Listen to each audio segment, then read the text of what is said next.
We're here in Santa Pietro, known for its white marble that is used in many of the magnificent and beautiful churches here in Italy.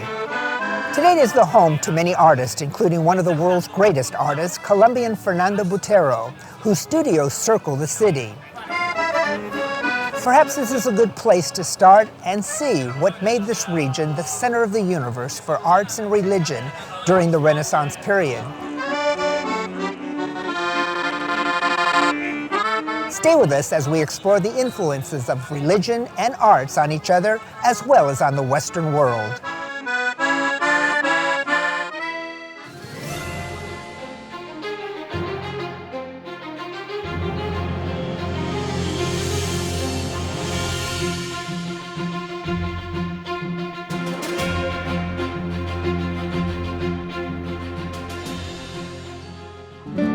Albert Einstein once said, "All religions, arts, and sciences are branches of the same tree. All these aspirations are directed toward ennobling man's life, lifting it up from the sphere of mere existence and leading the individual toward freedom."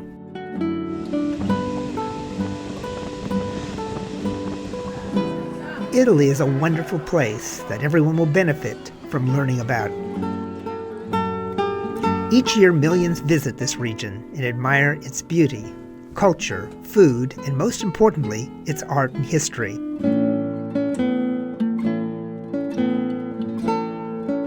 What makes its history so unique and important?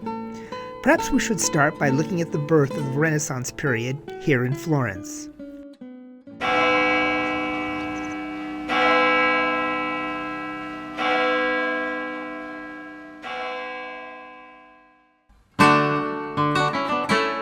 Italy is the epicenter of the Renaissance age that sparked the Enlightenment in arts and science. From Florence came famed legends such as Michelangelo, Da Vinci, Cellini, and many more. And there too began the Age of Enlightenment.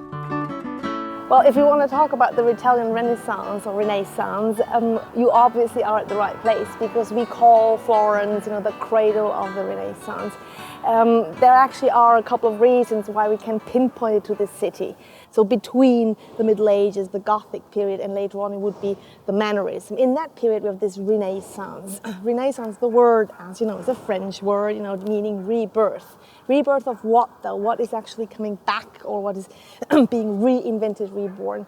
Well, one big thing, one big question, one big aspect is that the idea of looking back at antiquity, is reborn. For many years, after the decline of the Roman Empire, the significance of the Roman Empire, of the Roman culture, had actually declined enormously, in the sense of, people were not actually taking this very seriously. That was the pagan period, that was pagan stuff, that was pagan interests. They didn't really take this that serious anymore. And slowly this interest comes back.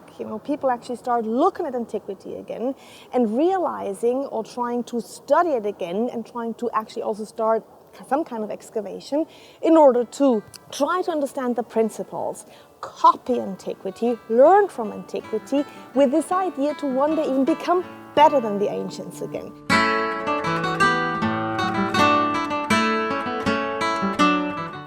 Perhaps the Medici, the powerful Florentine family which controlled the region's religion, arts, and sciences during the 1400s, knew this better than anyone.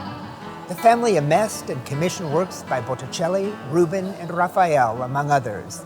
They also garnered the papacy and tremendous political, economic, and religious power. Simply, art and religion were sources of power, and no one was as powerful as the Medici, according to Dr. Angela Oberer, an expert on the Medicis and art of Florence. In Florence, there will be somebody like, at that point, so we're talking about the 1430s, 40s, we have this guy called Cosimo the Elder, who is one of the most brilliant, maybe in the 15th century, members of the Medici family, who, among many other things, actually decides to have all the work of Plato being translated from Greek into Latin. So also on a philosophical level, you actually have, a new, let's say, input, for the artist to follow. And that has a huge series of consequences on the level of philosophy, again, on the artistic level. we now have people who start depicting in sculpture and in painting mythological subject matters again. That was a subject matter that had been completely neglected for about 1,000 years. So now people actually start depicting those Venuses again, those Mars, the gods from Mount Olympus. That all of those things come back and again, create something almost like a cultural and intellectual revolution right here in Florence.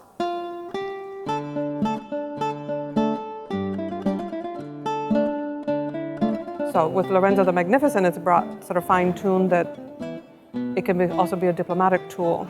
And so they're nurturing sculpture in the sculpture garden where Michelangelo's discovered, brought into the household and living as a member of the family. And some of the people sitting at the dining room table of the Medici family will be these philosophers on the family stipend. So that's an extra polish for Michelangelo as well.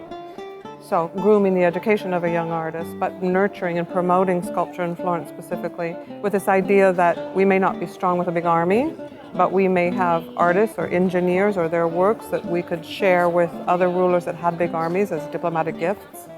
So the whole idea of David or Judith in the piazza, symbols of the city that we're not strong, but we can be smart and we can maintain our autonomy playing this diplomatic game.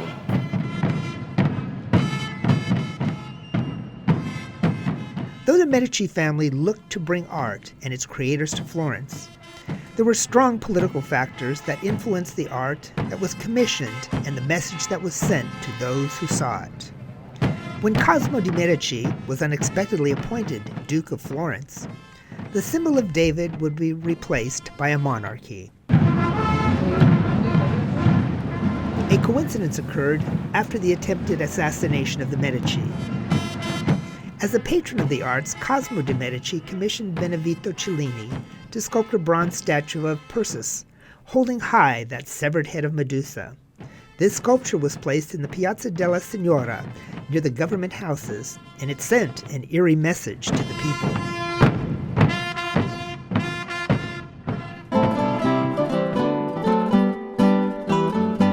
What people don't really know about this particular period, though, is that it only affected a small amount of people in concentrated areas over a relatively large period of time, approximately 200-year period. And there's also two Renaissances actually occurring simultaneously in Europe. You have the Northern Renaissance, which is actually born out of Flanders, modern-day Belgium, and then you have the Italian Renaissance. Now, the Italian Renaissance is the one that we kind of think about more, and basically for a couple of reasons. One, that the guys that were actually documenting the history were doing it at the time it was actually happening here in Italy, which is something that wasn't happening in Flanders. Also, the other reason is that Italy was producing most of the polymaths during this period. Now, the polymaths are basically people that are multi-talented, that can do more than one thing at the same time. And we had people like Galileo, who's an astronomer, he's a philosopher, he's a physicist. You have people like Michelangelo, who's an architect, he's a sculptor, he's a painter. And then, of course, the kind of pinnacle of all these people, Da Vinci. Da Vinci's a botanist, he's a geologist, he's a mathematician, he's a musician. This is a guy that created his own instruments and created his own symphonies on the instruments he created. At the end of the day, it's a lot more interesting to read about someone that's basically doing a lot of different things at the same time rather than just someone who's a good painter.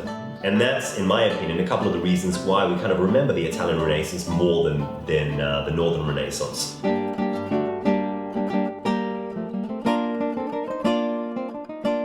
The Renaissance and the Age of Enlightenment spread beyond Italian borders and made them players in the European trade. The historical driving force behind the industry of arts may have been the fact that Italy lacked any real natural resources.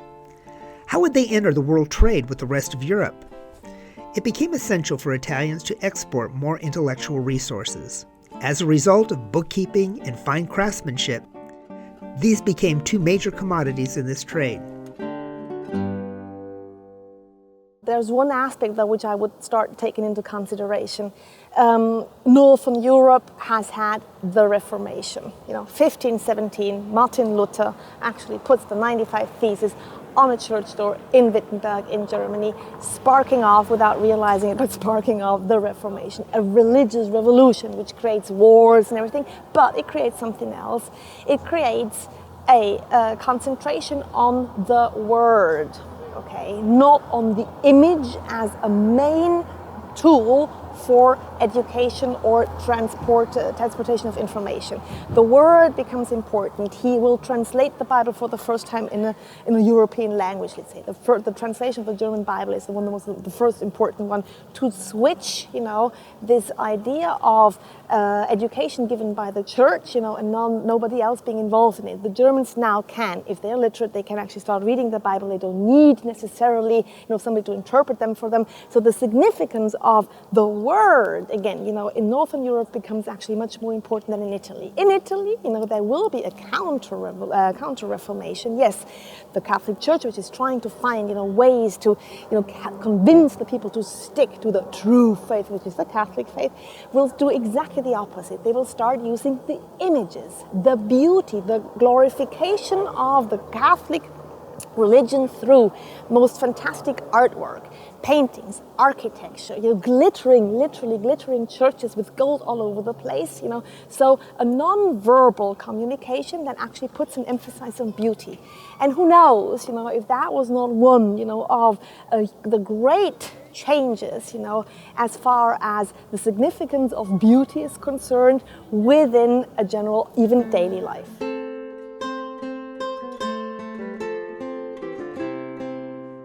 Before the rise of different companies during the Renaissance, churches mostly commissioned artists to create art.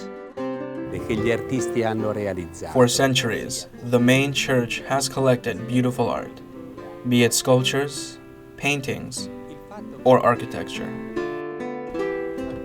The works of art were created to serve the cult.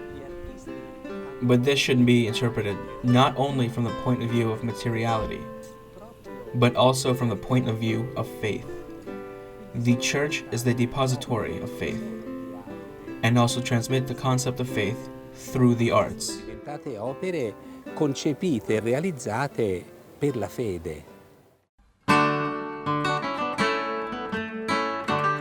Today, walking in any town in Italy, one can find all types of artists, performers, sketch artists, and musicians with master skills that continue to produce beauty.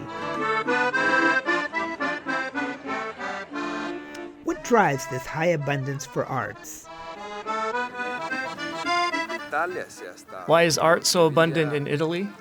I think because Italy is a cross-center of culture. Perhaps it is a result of its geographical position in the middle of the Mediterranean.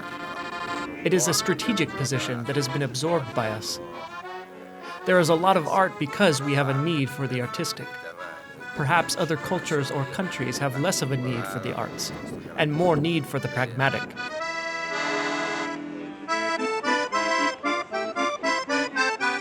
Why Italy has such a reputation of fine craftsmanship and design, from sports cars to fashion to its artists, and you look in Florence as well. Down these back streets you have so many of these craftsmen doing beautiful work. They may be dinosaurs, their children aren't going to do this, but these are 3 or 4 generations of people doing fine work. What do we have to export besides the marble?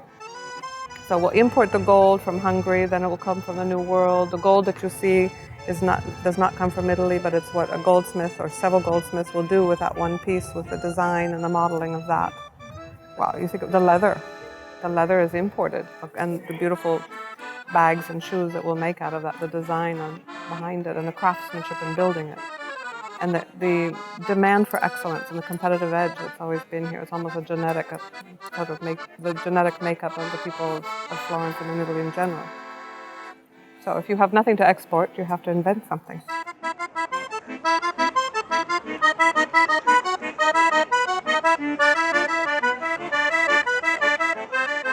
You can't talk about Italy without talking about her impressive art collections. You must come and see for yourself the works of the world's greatest masters. It's an unforgettable and life-changing experience. For now, this is Tony Fellow, and I bid you arrivederci.